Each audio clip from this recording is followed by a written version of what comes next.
Bonsoir très chers téléspectateurs, bonsoir. Nous sommes très heureux de venir partout où vous nous suivez pour votre nouveau numéro du magazine Deadline, votre magazine sociopolitique. Vous êtes à Walungu, Beni, vous êtes à Lituri, vous êtes à Bukavu, Goma, vous êtes à Kinshasa, vous êtes à Kananga, Mbujimai, vous êtes au Congo central, vous êtes au Mali, au Bénin, Québec, Canada, vous êtes à l'Illinois.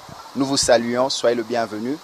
Merci pour vos appels et vos soutiens par rapport à notre numéro passé où vous avez appelé notre candidate, le docteur Janine Kimboko Ndefi, qui vous a parlé avec son cœur. Ce soir, nous allons parler de la femme dans les institutions, dans la profession politique. C'est vrai, le 23 décembre 2018, les gens vont concourir pour la législature, pour la présidentielle, une reconfiguration de la nouvelle classe politique. Mais quelle est la donne par rapport à la femme? Pour échanger, nous recevons une consoeur. Elle est manager à la radio Okapi et je vais la saluer. Bonsoir Tina Salama. Bonsoir. Tina Salama, merci d'être le nôtre ce soir dans le magazine Deadline. Vous vous sentez à l'aise? Merci en tout cas à vous d'avoir pensé à moi, de m'inviter à votre magazine. C'est un plaisir. Et j'ai bien aimé, vous savez, on est journaliste, donc on sait beaucoup parler. Mais je vais essayer de ne pas beaucoup parler aujourd'hui. J'ai beaucoup aimé quand vous avez commencé, vous avez cité beaucoup de villes du Congo, parce que souvent à Kinshasa, on oublie qu'il y a Walungu, on oublie qu'il y a Bukavu, qui est ma ville natale, et puis qu'il peut y avoir aussi d'autres gens qui nous suivent en dehors de nos frontières. Vous avez cité l'Illinois et tout ça. C'est très bien, donc ça commence bien. Là déjà, je salue Bukavu, là où je mange les sambaza. Merci pour les sambaza que vous m'envoyez. Tina, nous l'avons présenté, vous êtes manager au sein de la radio Okapi. Avant de commencer nos échanges, qui est Tina Salama pour nos téléspectateurs? Alors Tina, c'est ce que je dis souvent, j'aime pas trop me prendre la tête, même si je prends mon travail au sérieux, je l'ai dit souvent. Il faut bien prendre son travail au sérieux, mais il ne faut pas se prendre la tête. Une citoyenne lambda, comme vous et moi, vous qui nous suivez. Donc voilà, c'est une femme toute simple, une citoyenne congolaise qui aime son pays et tout ça. Alors à la radio Okapi, qu'est-ce que j'occupe comme fonction, par exemple? Je suis responsable adjointe. Je suis responsable adjointe des programmes à la radio Okapi, dans une équipe managériale, voilà, avec beaucoup d'hommes. Je suis, je pense, la plus jeune et l'une des rares femmes à occuper cette fonction au sein de la radio Okapi. Mais bien évidemment, j'ai commencé au bas de l'échelle, j'ai gravi les échelons. Donc au début, à Bukavu, quand je commençais avec la MONUSCO, avec la radio Okapi, quand il a ouvert ses portes à Bukavu, j'étais reporter, j'allais sur le terrain, j'avais pas de contrat. Et puis je suis arrivée à Kinshasa, j'ai fait la présentation du journal en Swahili, qui est ma langue, voilà, je parle bien Swahili. Et après, j'ai intégré les magazines, j'ai fait des émissions culturelles. Il y avait un magazine métissage. Et à un moment, on s'est rendu compte qu'il y avait un déficit. On n'avait pas beaucoup d'auditrices. Les femmes ne se retrouvaient pas beaucoup dans nos programmes. Et on m'a demandé de créer un programme qui pourrait attirer les femmes. Donc à l'époque, c'était, je pense, en 2005-2004, j'avais créé une émission qu'on appelait Okapi Présent, avec beaucoup de rubriques qui concernaient les femmes dans les différents métiers, les femmes qui font des choses qui profitent à toute une communauté, les recettes, les petites comptines, donc vraiment la femme ménagère pour qu'elle puisse se retrouver sur les antennes de Radio Okapi. J'ai créé cette émission, j'ai animé beaucoup d'émissions à la Radio Okapi et aujourd'hui, voilà, je suis responsable des programmes.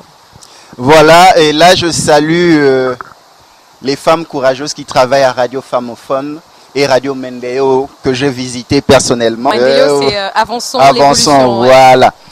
Tina, cette fois-ci, nous allons... progrès, voilà. Tina, cette fois-ci, nous allons parler de la participation de la femme dans la vie politique. Oui, c'est vrai, nous allons aux élections. Pas plus de 20% de femmes dans la liste électorale. Est-ce que la femme a compris sa valeur dans ce processus? Est-ce que vous reconnaissez que la femme a un rôle à jouer pour le bien-être économique, social et politique de notre pays? Bien évidemment, la question ne se pose plus aujourd'hui. Et je pense que ce n'est pas moi qui le dis, je ne suis pas une femme politique, je ne suis pas candidate, en tout cas pas dans les scrutins Ça ne m'intéresse pas en ce moment. Mais vous devriez peut-être poser cette question-là aux femmes politiques. Mais si elle a un rôle à jouer pour le développement du Congo, pour un Congo émergent, bien évidemment, on ne pose plus cette question-là. On l'a prouvé à suffisance. Le plus important maintenant, c'est de se dire quelle poste, quelle fonction elle devrait occuper, quel serait son engagement. Mais vous avez parlé de la femme congolaise. Moi, j'ai un problème aujourd'hui, pas avec les femmes congolaises, mais je me dis que c'est une femme qui fait face à des problèmes, à beaucoup de problèmes, on va dire. Et c'est de plusieurs niveaux. La femme congolaise se bat tout d'abord contre les stéréotypes. Il y a beaucoup de stéréotypes, beaucoup de clichés, des préjugés autour d'elle. Elle se bat, si je peux les situer, on va dire, contre les valeurs traditionnelles. Chez nous, une femme, par exemple, ne peut pas parler pendant qu'un homme parle. Dans ma ville, en tout cas, à l'époque, selon les traditions. Là, à Bukavu. À Bukavu, quand un homme parlait, une femme devrait se taire. À la limite même, dans certaines tribus, baisser la tête. Tu ne peux pas regarder un homme dans les yeux. Et on voyait comme ça, même dans les mariages coutumiers, quand la femme vient, elle va vers son père ou vers son nouveau conjoint ou partenaire, elle baisse la tête, elle ne peut pas le regarder dans les yeux. Si vous le faites, on dit c'est une effrontée. C'est une femme qui a déjà fait des bêtises. Parce que ses yeux sont... elle a déjà vu. Voilà, elle a vu beaucoup de choses comme ça. Et donc, vous voyez, il y a tout ça. Ça, c'est chez moi. Ailleurs, je ne sais pas comment ça se passe, mais j'ai entendu, j'ai discuté avec beaucoup de femmes. On te dit, oui, chez nous, dans telle tribu, une femme, par exemple, ne peut pas faire ci ou ça. Voilà, ça c'est un premier exemple. Autre chose, le Congo est profondément ancré sur des valeurs chrétiennes, on va dire religieuses. Hein. Parce que si on dit chrétienne, c'est comme si on excluait d'autres religions. Parce que dans le Maniema, par exemple, vous avez l'islam. Ailleurs, c'est le christianisme. Et quelle que soit sa foi, sa religion, on nous enseigne la soumission de la femme. La femme doit être soumise. Et je pense, à mon avis, que cela n'est pas très bien expliqué parce que chaque femme interprète ça à sa façon, ou chaque leader religieux, et du coup, les femmes sont perdues. Est-ce que, avec mes ambitions, est-ce que je peux jouer un rôle important dans mon pays, pour le développement de mon pays, alors que ma religion me demande, en tant que femme par exemple, de ne pas sortir tard la nuit pour aller dans des réunions politiques, en tant que femme, de me taire quand un homme parle, en tant que femme chrétienne ou religieuse, il y a beaucoup de limites, voilà. Donc déjà la religion, elle devrait bien expliquer, les leaders religieux devraient pouvoir bien expliquer aux femmes leur rôle, leur participation. Parce que même si on rentrait dans la Bible ou le Coran et tout ça, il y a des femmes qui ont joué un rôle très important. Pour Mahomet, il y a sa femme Khadija qui est connue. Pour les chrétiens en tout cas, on a vu des femmes qui ont été vraiment à la tête, qui ont pris des décisions assez importantes. Donc on devrait vraiment pouvoir dire à la femme que la religion ne peut pas être un blocage. Par contre, la religion t'affranchit, mais ça ne te bloque pas, surtout quand tu as des bonnes intentions pour faire quelque chose qui profiterait à toute une communauté. Donc de deux. De trois, moi ce que je vois, la femme congolaise, donc elle est tiraillée par les valeurs traditionnelles, les valeurs religieuses. Bon, il y a tout ce qu'il y a comme cliché. Par elles-mêmes, les femmes. Moi, je me rappelle, je travaille à la MONUSCO depuis très longtemps. Quand on a commencé à vulgariser ce concept parité et tout ça, il y a des endroits où on allait. Et ce sont les femmes qui refusaient ça. Ce ne sont pas les hommes. Ce sont les femmes qui refusaient. Qui disaient, mais qu'est-ce que vous nous emmenez là? On n'a pas été éduqués comme ça. On ne connaît pas tout ça. Il y a les femmes elles-mêmes. Les femmes entre elles. Je pense que beaucoup de femmes ont été conditionnées, et moi je parle par expérience vécue. Les femmes ont été conditionnées pour que l'homme soit au-dessus. Ce n'est pas mauvais, hein. Je n'ai rien contre les hommes. Pour moi, les hommes sont des partenaires. Je ne suis pas une féministe, pas du tout, mais je prends une complémentarité. Je pense qu'on devrait travailler ensemble. Et aujourd'hui, vous voyez qu'un homme qui veut parler de ces questions-là de parité, qui veut soutenir les femmes, Vous savez comment on les appelle? Apprenez-nous. On les appelle les hommes genrés. Les hommes genrés. Alors moi je préfère aux Nations Unies, il y a un terme plutôt positif. On appelle ça la masculinité positive. Donc vous êtes, ça ne vous, vous restez homme, même si vous aidez les femmes, ça ne vous, comment dire ça? Ça ne sort pas votre masculinité. Voilà. Vous ne perdez en rien, étant un homme, à travailler avec les femmes, à faire comprendre certaines choses sur la parité et tout ça. Donc les femmes elles-mêmes, elles ne se comprennent pas. On le dit souvent, hein, elles ne se soutiennent pas. Il y a beaucoup de petites rivalités comme ça. Parce que si c'est un homme qui nous dirige, ça va. Si c'est un homme qui est ministre, c'est bon. On en a vu, on en voit tout le temps. Si c'est une femme, tout de suite, on rentre dans d'autres considérations. Si une femme politique, par exemple, a des petits soucis dans sa vie privée, c'est ça qu'on met en exergue. On oublie tout de suite ce qu'elle peut faire ou ce qu'elle a pu faire en tant que femme politique. Donc il y a beaucoup de petites choses comme ça qui font à ce que la femme congolaise ne se retrouve pas. Donc pour moi, la femme congolaise est tiraillée entre tout ça. Mais en même temps, ce qui est intéressant, c'est qu'on assiste à une sorte d'éveil de conscience où la femme congolaise a envie d'aller plus loin, de faire des choses, et elle a beaucoup de choses à faire. J'aime votre énergie que vous dégagez, vous rayonnez, cette fraîcheur. C'est vrai, vous êtes jeune manager au sein d'une grande structure comme Radio Okapi. Ce que j'ai aimé, c'est cette approche pour aller parler de la parité, parce qu'on en a besoin. Dans vos dires, j'apprécie, vous démontrez que la femme a ce rôle à jouer, mais le problème, elle est obstruée dans ses efforts, soit par la société, la culture, malheureusement, deux fois par elle-même, ses appréhensions par rapport à sa place dans la société en tenant compte de l'homme. La parité, l'accès aux ressources de manière équitable, que ce soit pour l'homme, pour la femme. Cet homme genré, c'est cet homme qui se tourne à la considération de la femme. Absolument. En tant que personne, en tant que ressource, en tant que vie.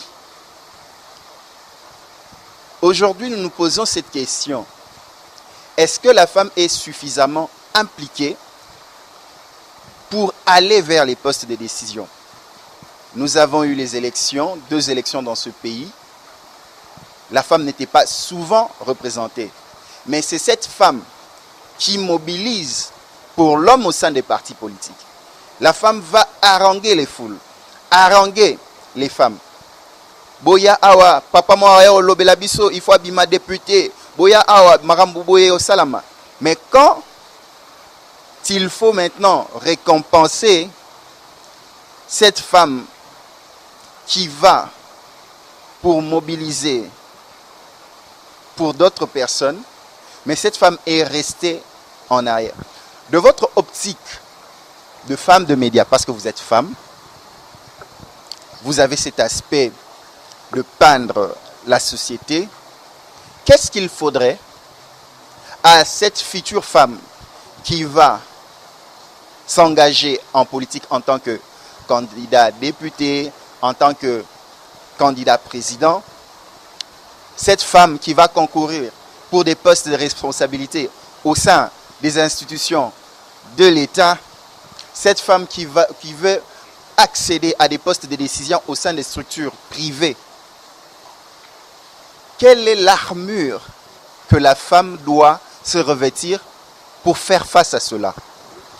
Alors, je pense que vous avez posé une question, mais en même temps, vous y avez apporté beaucoup de réponses déjà, beaucoup d'éléments de réponse.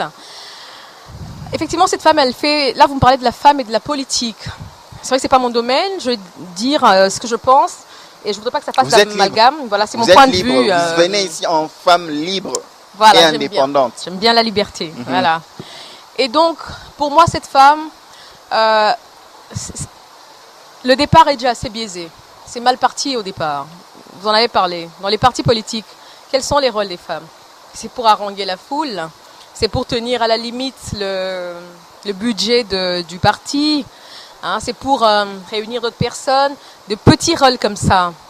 Même quand elle est intelligente, elle a des idées, souvent elle est étouffée dans les partis politiques. Hein. Quand c'est un homme qui évolue, qui émerge, il n'y a pas de souci. C'est normal, on est conditionné. On est conditionné pour cela. Les femmes sont conditionnées. Dans ce pays, en Afrique, dans d'autres pays, peut-être que ça évolue. Mais en tout cas au Congo, tant que c'est un homme qui est chef de parti, tant que c'est un homme qui lead, un homme qui passe député, un homme qui est nommé ministre, quand il s'agit de, excusez-moi l'expression, distribuer les postes, dès qu'on donne à un homme, c'est normal. Qu'est-ce qui arrive, on va dire, quand cela arrive à une femme? Une reconnaissance. On se dit par exemple dans tel parti, il y a cette femme qui est engagée, qui a été là depuis le début, qui ne rate pas les réunions, qui a des bonnes idées et tout ça. Soit, c'est pour respecter la parité, le quota. Parce que comme on en parle de plus en plus à un moment, on commence à dire, écoutez les gars, il faut donner la place aux femmes et tout ça. Donc beaucoup le font, ok d'accord, pour qu'on ne dise pas que nous sommes un parti misogyne, nous ne mettons pas ces pratiques de la parité, mais vraiment en exergue, pour que nous ne soyons pas, voilà. C'est comme ça qu'on donne de temps en temps des postes importants aux femmes. Qu'est-ce qui arrive à ces femmes-là? Dès que ces femmes-là accèdent à ces postes, elles sont jugées doublement. Tout de suite, des critiques. Moi, j'ai entendu, hier, j'avais une petite discussion simple avec une jeune fille qui s'est lancée dans la politique. Et je me rappelle quand on devait l'inviter une fois dans nos émissions, j'entendais des gens comme ça. Ah oui, c'est une fille, non, elle n'est pas si intelligente, c'est parce qu'elle est soutenue par tel. Donc dès que dans un parti, on remarque les talents d'une femme et qu'on lui donne sa chance, soit c'est parce qu'on veut respecter la parité, on veut montrer un semblant de... Voilà. Soit les gens pensent, à tort, que c'est parce qu'elle a comme mentor telle personne, et ce n'est pas qu'un mentor. On la ramène à son niveau de femme. Une femme, c'est quoi? Une femme, ça sert à mettre dans un lit, par exemple, pour certaines personnes. Donc une femme, elle n'a pas des bonnes idées. Une femme ne peut pas construire le pays. Elle ne peut pas diriger. Ça n'a pas de sens. Et je vous promets que même les femmes politiques, les femmes connues, elles font face à ça tout le temps. Vous allez entendre des choses désobligeantes les concernant. On va vous dire c'est la copine de telle, c'est par coterie, c'est parce que c'est la petite sœur de telle, c'est parce qu'elle a été soutenue. C'est dommage, ça voudrait dire que une femme elle-même ne vaut rien, elle ne peut rien faire par elle-même, il n'y a pas des femmes intelligentes. Et d'un autre côté, ça joue en défaveur des femmes, cette façon de voir les choses. Que nous tous, répétons de manière inconsciente. On peut voir une femme journaliste, par exemple, qui a un poste bien, on dit « Ah oui, vous savez, c'était la copine du DG ». Comme ça. Parce qu'elle est belle, elle est jolie, brillante, voilà, voilà. elle ne peut pas avoir émergé ou évolué de façon normale. Et qu'est-ce qu'on apprend à la jeune génération? Vous savez? Vous allez voir dans des écoles, pas forcément dans des écoles, vous allez trouver beaucoup de jeunes filles aujourd'hui. Elles pensent, à tort, que pour évoluer dans une entreprise, dans un parti politique, pour avoir un poste, pour aller à la députation, pour être ministre, elle doit être coachée, elle doit avoir un petit copain, elle doit des fois céder. Parce que c'est ce que la société lui dit, c'est ce qu'on lui fait comprendre. Je n'aime pas moraliser les gens, et je ne suis pas là pour moraliser les gens. Mais je me dis que c'est des choses qu'on devrait, au fur et à mesure, surtout nous médias, c'est aussi notre rôle. Il faut sortir ça de la tête. Il faut montrer à la jeune fille qu'elle est capable, qu'elle est en mesure de faire la même chose que fait son père masculin.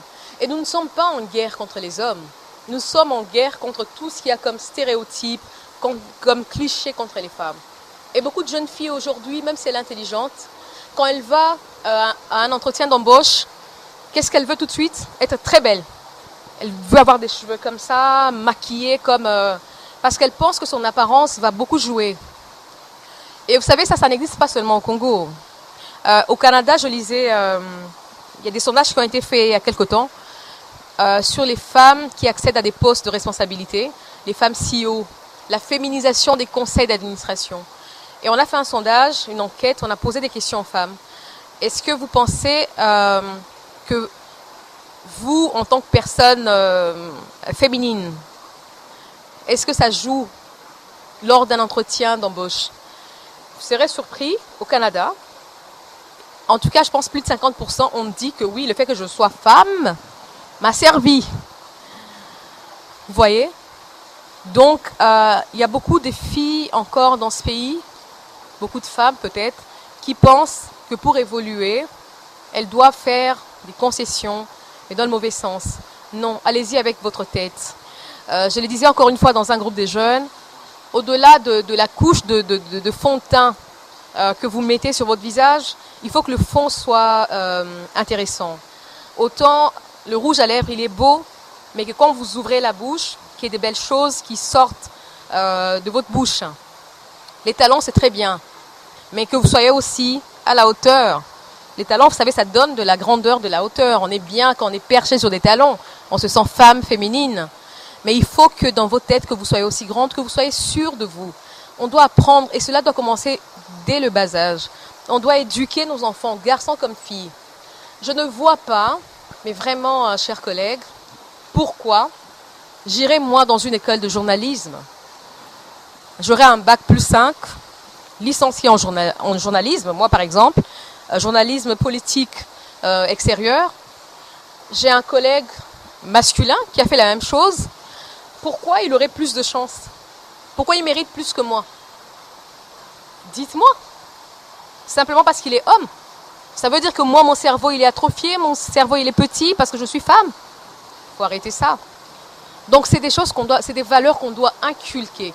On doit apprendre à la femme à être sûre d'elle, à avoir des valeurs. C'est des petites choses comme ça, mais c'est très important pour la suite. Et une femme qui a compris ce qu'elle vaut, elle ne se laisse pas faire. Vous allez voir, il y a des hommes qui ont compris cela. Qu'est-ce qu'ils font?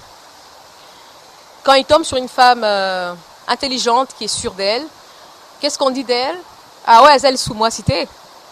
Ah, comme Imobali ou Azamobali. Margaret Thatcher, femme de fer. Ou alors, ils vont vouloir vous draguer, pas parce que vous avez des beaux yeux, vous êtes jolie, pour vous réduire. Beaucoup ont cette stratégie-là. Quand ils voient une femme comme ça, ah, moi je vais la voir.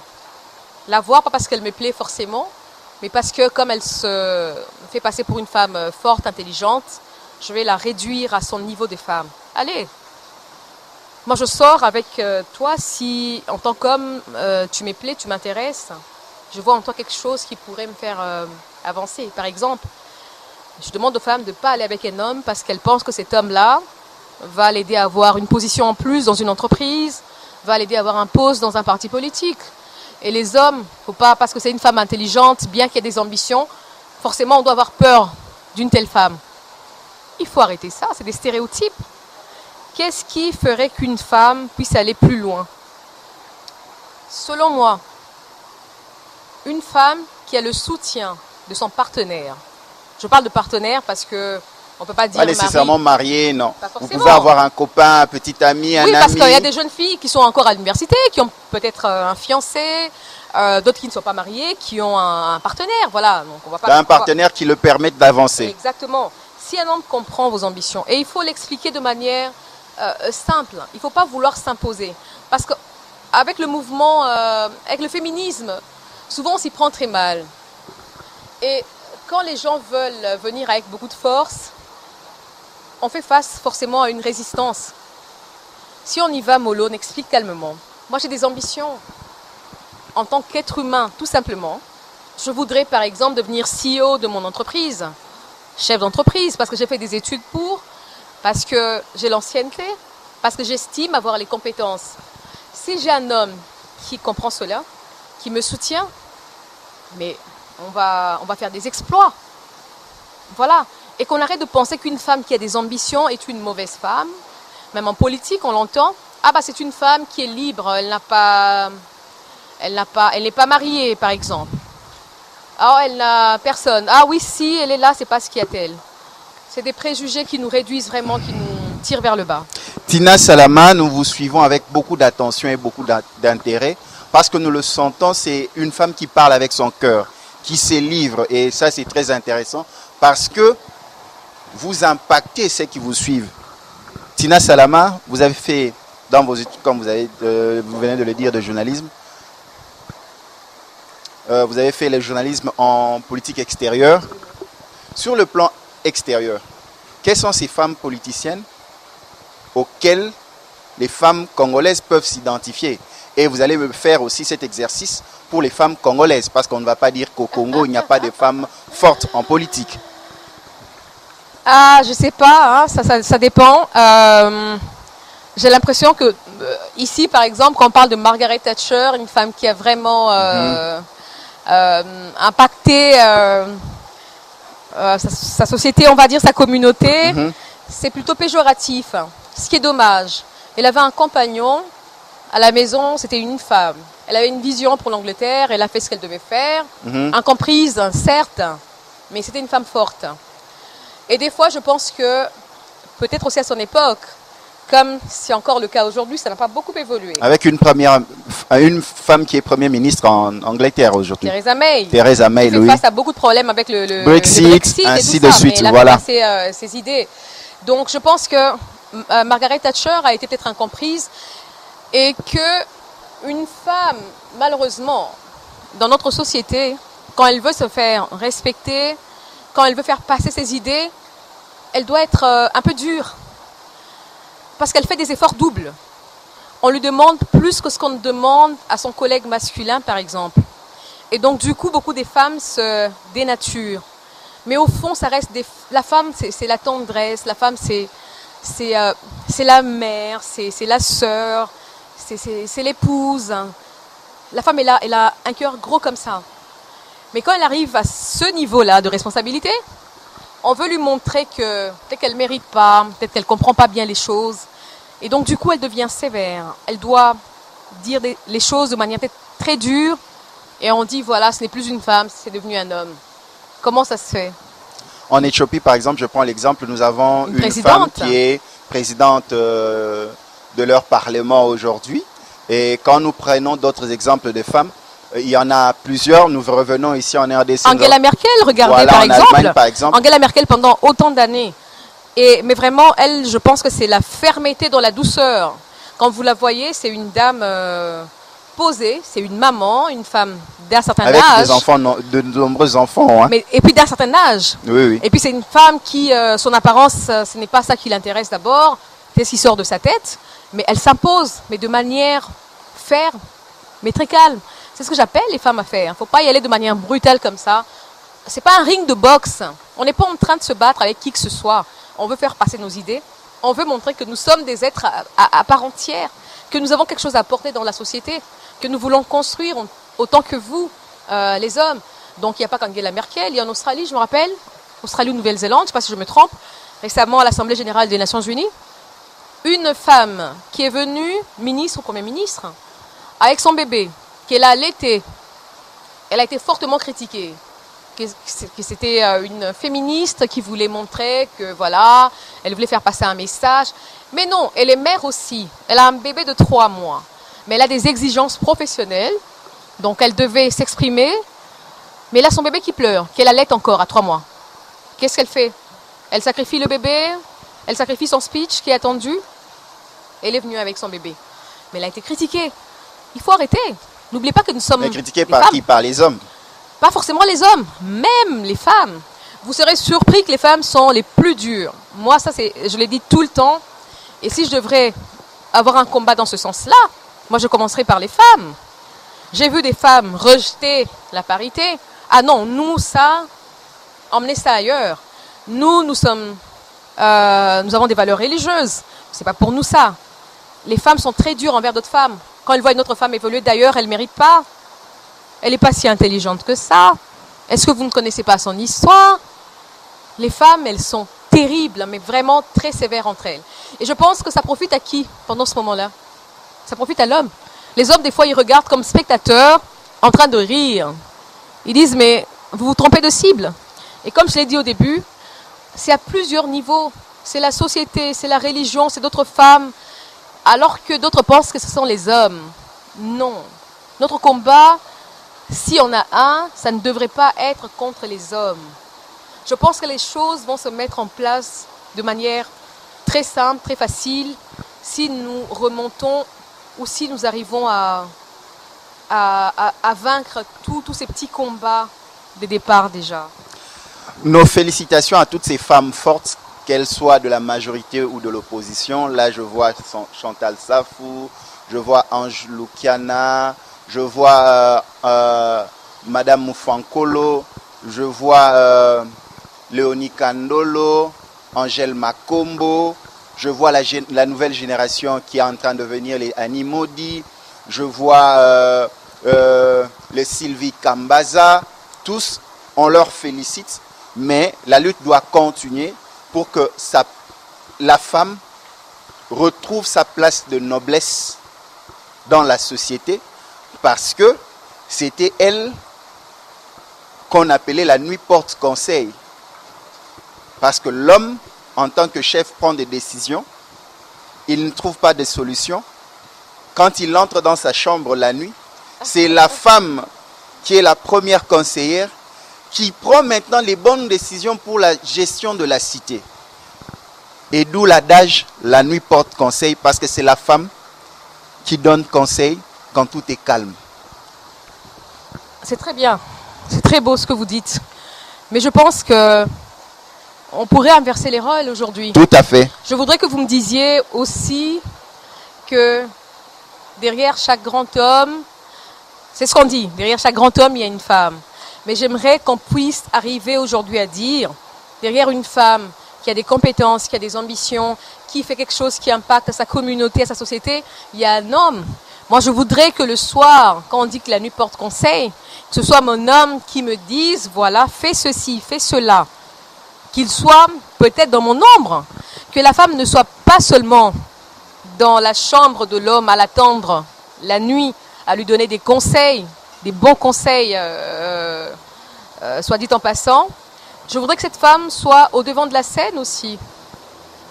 Pourquoi pas? Elle en a les capacités, elle a prouvé la suffisance. Et si elle a un homme derrière elle, comme je l'ai dit tout à l'heure, une femme, si elle est mise dans des très bonnes conditions, si elle a le soutien de son partenaire, ça peut être une jeune fille qui est encore dans sa famille, ça peut être son père qui l'encourage, qui n'arrête pas de lui dire que tu es intelligente ma fille, tu peux faire des bonnes choses, tu peux aller loin. Ça peut être un grand frère, ça peut être un fiancé, un copain, un mari, tout ce que vous voulez. Ce serait bien que les femmes soient aussi au devant de la scène et qu'elles aient des conseillers hommes. Une femme ministre, par exemple, qui aurait dans son cabinet des hommes qui la conseilleraient, mais celle qui est au devant de la scène. Mais pas toujours l'inverse. Il faudrait qu'on en arrive là aussi. Et ces femmes, vous en avez cité beaucoup dans ce pays, qu'ont-elles fait pour les autres femmes? C'est ça la grande question. Est-ce qu'existe-t-il une solidarité entre ces femmes? Ou soit, les anciennes se disent, nous sommes déjà arrivés, ces hommes-là nous font deux passes, des propositions. Quand il y a des grandes rencontres, c'est toujours nous qui allons. Ce sont souvent ces mêmes femmes politiques que vous retrouvez dans des sommets, ainsi de suite. Mais la jeune génération qui viennent, par exemple, telles que les Christelle Wanga, on ne le verra jamais dans ces grandes rencontres, telles que les docteurs Janine Kimboko, qui viennent en tant que candidate députée, on le verra quand. Mais souvent, on parle des solidarités femmes, mais dans le fond, on ne le voit pas. Mais les hommes, vous voyez des hommes coachés, des hommes politiciens coachés, des jeunes politiciens pour leur laisser la place. Mais les femmes, c'est toujours les mêmes femmes. Quand on parle des résolutions 11-25, 13-25, c'est souvent ces mêmes femmes qui vont aux Nations Unies. Pourquoi? En tout cas, je l'ai dit tantôt ici, moi cette solidarité féminine, je n'y crois pas beaucoup. Et vraiment, j'aurais aimé que vous me donniez des contre-exemples où les femmes ont coaché d'autres femmes, ont tiré d'autres femmes vers l'avant, ou dans un cabinet d'une femme ministre, par exemple, elle a respecté la parité. Regardez ce pays, depuis les 10 dernières années, 15, 20 dernières années, vous l'avez dit vous-même, je ne voudrais pas faire d'amalgame ici, c'est souvent les mêmes profils qu'on voit revenir. Et c'est à dire qu'il n'y a pas d'autres beaux profils, pas forcément la jeune génération, même d'autres femmes âgées, mais qui ont quelque chose à faire pour ce pays. Non. Mais pourquoi elles se retrouvent là? Peut-être par coterie, Peut-être effectivement parce que, étant dans un parti politique déjà bien intégré, bien installé, tout ça. Alors, j'ai participé récemment au réseau au réseautage d'affaires Makutano, et j'ai fait la modération du Women in Business. C'était la féminisation des conseils d'administration. Pourquoi les femmes n'arrivent pas à accéder à des postes de responsabilité. J'ai bien aimé ce concept parce que dans ce panel-là, j'ai trouvé des femmes, mais vraiment intéressantes. Je suis au Congo, je suis journaliste. Je n'ai jamais pensé, je n'ai jamais su qu'il y avait autant de beaux profils féminins. J'ai vu des femmes CEO, chefs d'entreprise. J'ai vu des femmes DAF, DG, mais avec des très beaux postes. Mais des femmes qui le méritent aussi, qui ont fait des très grandes études, qui, quand elles parlent, elles s'expriment, mais vous avez la chair de poule et tout ça. Alors, il y a 2 intervenantes qui m'ont intéressée dans ce panel-là. Il y en a une qui dit « Tout ce que nous faisons ici, c'est de l'hypocrisie. Il faut arrêter ce que vous faites. » Tout le temps, il y a des rencontres de femmes. Tout le temps, on se dit les femmes se soutiennent, nous devons nous battre, nous sommes là. Il n'y avait pas d'hommes. Hein. Je pense que les hommes qui étaient dans ce forum-là, à la limite, c'était des caméramans, des journalistes et tout. Et puis, à un moment, on leur a demandé de partir. Donc, elle dit... J'ai assisté à beaucoup de choses comme ça, beaucoup de forums comme ça, des conférences avec des femmes qui ont réussi, on va dire, entre guillemets, hein, parce que c'est facultatif. Mais qu'est-ce que vous faites pour la jeune génération? C'est de l'hypocrisie. Vous ne faites rien, on ne se soutient pas, on ne s'entraide pas, on ne s'aime pas. On est là pour faire des beaux discours, mais dès qu'une femme émerge, nous sommes les premières à tirer dessus. Une autre a pris la parole. Celle-là, la première, en fait, elle avait refroidi toute la salle. C'était vrai. Alors, il y en a une qui a pris la parole. Oui, c'est vrai. Est-ce qu'on doit voter femme parce que on est femme? Est-ce que moi, Tina Salama, si je vois une femme candidate, simplement par le fait qu'elle soit femme, je vais voter pour elle? Je ne connais pas son programme, je ne sais pas ce qu'elle va faire, je ne connais pas son parcours. Je vote pour elle? C'était cette question qui était revenue. Est-ce qu'on soutient les femmes juste pour faire... jolie avec la parité, ou est-ce qu'on soutient la méritocratie? Elle a conclu en disant, si nous sommes arrivés là où nous sommes, nous, aujourd'hui, nous avons été coachés. C'est bien des femmes qui ont des compétences, mais qu'est-ce que nous faisons de celles qui n'en ont pas? Comment est-ce qu'elles vont finir par en avoir, par les acquérir si elles ne sont pas coachées? Donc, le coaching, on peut prendre des femmes qui n'ont peut-être pas ces capacités-là, du moment qu'on voit en elles des potentialités, de la volonté, un dynamisme, on les aide. Personne ne va dire que moi, j'ai commencé tout de suite, j'étais parfaite, j'étais impeccable, je savais diriger une entreprise. Non. Et c'est ce concept-là que j'aime bien. Parce que j'entends beaucoup de femmes dire, oui, ou des hommes, la méritocratie, c'est bien. Mais moi, j'aimerais qu'au-delà de la méritocratie, qui me tient beaucoup à cœur, qu'on puisse penser à coacher les femmes. Et que les femmes elles-mêmes aussi, pas seulement attendre. Rien n'arrive sur un plateau. Personne ne nous sert tout sur un plateau. Allez, venez, vous ne connaissez rien, on va vous former. Et puis vous commencez, peut-être vous êtes réceptionniste, vous allez finir chef d'entreprise et tout ça. Non. Les femmes doivent comprendre que si elles ont des ambitions, si elles veulent que les choses changent, ce n'est pas l'homme qui va le faire à leur place, ce n'est pas l'homme qui va dire « Bon, écoutez, on a compris la parité, ou nous sommes tous devenus des hommes genrés, on va vous aider. » Qu'elles se donnent ces capacités-là. C'est bien de passer 2 heures, 4 heures dans un salon de coiffure, mais c'est bien de passer 30 minutes à lire un livre, même 2-3 pages, de s'informer. Je n'arrête pas de dire cela aux femmes. Informez-vous, soyez cultivés et de la curiosité. Suivez les informations d'ici et d'ailleurs. On vous demande c'est qui Theresa May, vous ne savez pas. Mais vous êtes là, parité, parité, on veut des postes. Allez. Donc il y a une responsabilité de part et d'autre. Et ces femmes politiques-là que vous avez citées, ces femmes qui ont, on va dire, réussi, elles ne sont pas nombreuses malheureusement. Peut-être que leur impact n'est pas assez visible parce que elles ont sûrement été limitées dans leur action, ou leurs actions ont tellement été minimes et pas visible du tout parce que voilà.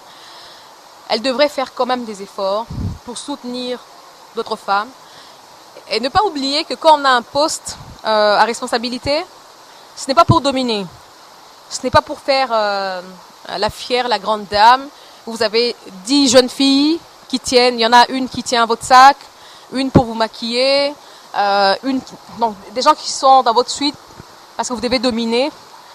Il faut comprendre que c'est une fonction, on va dire, c'est de la responsabilité.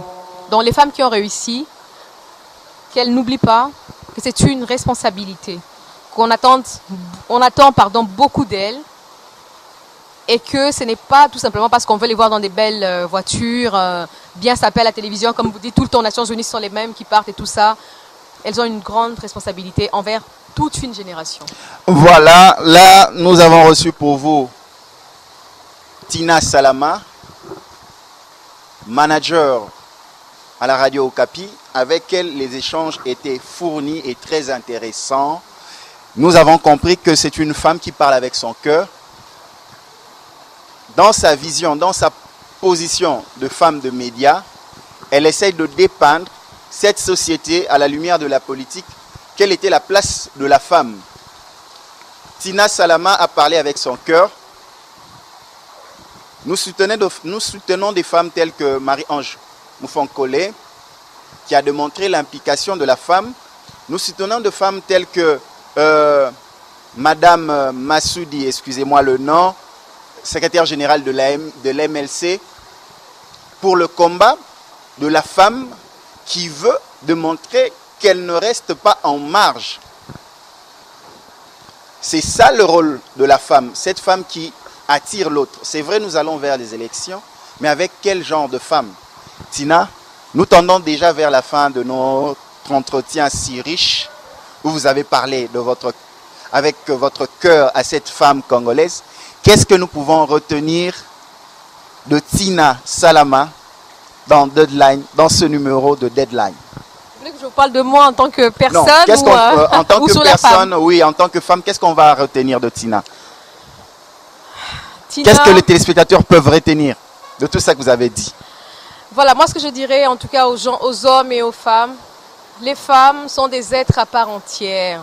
Arrêtez de nous indexer ou de nous mettre des clichés, des stéréotypes, les femmes doivent se battre, les femmes ceci, cela, non. Nous sommes mères de par nature, c'est ce que même une amie me disait il n'y a pas si longtemps. Il y a des choses qu'on ne peut même pas nous rappeler. Être mère, être femme, voilà, ça c'est notre nature. Mais on doit éduquer la femme. La femme doit aussi faire des efforts. Ne pas seulement attendre que tout lui soit servi sur un plateau, mais elle doit faire des efforts aussi, parce que ce n'est pas gagné. Pas que dans ce pays, dans beaucoup de pays du monde, elle doit être à la hauteur. Et d'autres femmes méritent d'être coachées. Que la femme ne pense pas qu'elle vaut quelque chose simplement parce qu'elle est la femme de tel. Je lisais un magazine, je vais vous dire, avant-hier, où on parlait des beaux profils des femmes. Il y avait au moins 10 femmes qui émergent dans différents domaines. Et on a une qui a écrit 7 livres. Vous serez étonnés. Mais qu'est-ce qu'on dit quand on donne son nom? Je ne cite pas son nom ici. On dit « elle est femme de ». Ça ne veut pas dire que tu vaux quelque chose en tant que femme parce que tu es l'épouse d'un homme connu. Pourtant, elle-même, en lisant son profil, son parcours, c'était exceptionnel. C'est très bien d'avoir un homme à ses côtés, avec soi, derrière soi, tout ce que vous voulez. Mais tu n'as pas plus de valeur parce que tu es la femme d'eux. Tu n'as pas plus de valeur parce que tu es la fille d'eux. Ah, vous voyez cette fille-là, c'est la fille d'eux. Son père a été ministre. Mais non. Tu vaux quelque chose en tant que personne. Et je voudrais qu'on puisse nous considérer comme des personnes humaines, à part entière, avec des rêves, avec des ambitions, et à la limite, nous soutenir. Si on ne nous soutient pas, qu'on ne nous mette pas les bâtons dans les roues. Et les femmes entre elles, arrêtez ces petites rivalités-là. Ça ne sert à rien, ces petites rivalités-là. On dit souvent que c'est de par notre nature. Mais non. Une femme réussit. Réjouissez-vous. Si vous n'êtes pas contente, bon, écoutez, faites des efforts de votre côté. Chaque femme devrait pouvoir impacter à son niveau. Et ce n'est pas que les femmes que nous voyons à la télévision, ce n'est pas que les femmes qui sont connues, c'est la maman qui vend les bananes. C'est la femme qui vend le pain, qui quitte chez elle à 4 heures du matin pour nourrir sa famille. Elle n'a pas peur de l'insécurité, elle brave l'obscurité parce qu'elle veut rentrer la nuit et nourrir ses enfants et même son mari. Ce sont des femmes comme ça qu'on devrait encourager. Et me dire aujourd'hui qu'une femme n'a rien apporté dans la société, je ne suis pas d'accord. Donc à tous les niveaux, les femmes ont montré qu'elles étaient capables et nous ne devrions même pas avoir ce genre de débat aujourd'hui. Je demande aux femmes à faire encore un peu plus d'efforts parce que apparemment ce n'est pas gagné. Et voilà, mais je pense nous assistons à une sorte d'éveil de conscience de la femme qui, malgré qu'elle soit bousculée par tout ce qu'on a dit au départ ici, la société, la religion, c'est une femme qui comprend qu'elle a un rôle à jouer. C'est une femme qui fait des études, qui veut impacter sa communauté et c'est à soutenir. Voilà, c'est par cette note que nous mettons un terme à notre entretien de ce soir avec Tina Salama, manager à Radio Okapi. Merci de nous avoir suivis. Merci à Anthony pour son soutien. Merci à la grande équipe de Deadline Magazine. Merci Tina Salama. Merci beaucoup, cher Je frère. pense que ça ne sera pas une dernière fois. Ah bah ce sera avec plaisir en tout cas. Merci, ciao, à la prochaine. Au revoir.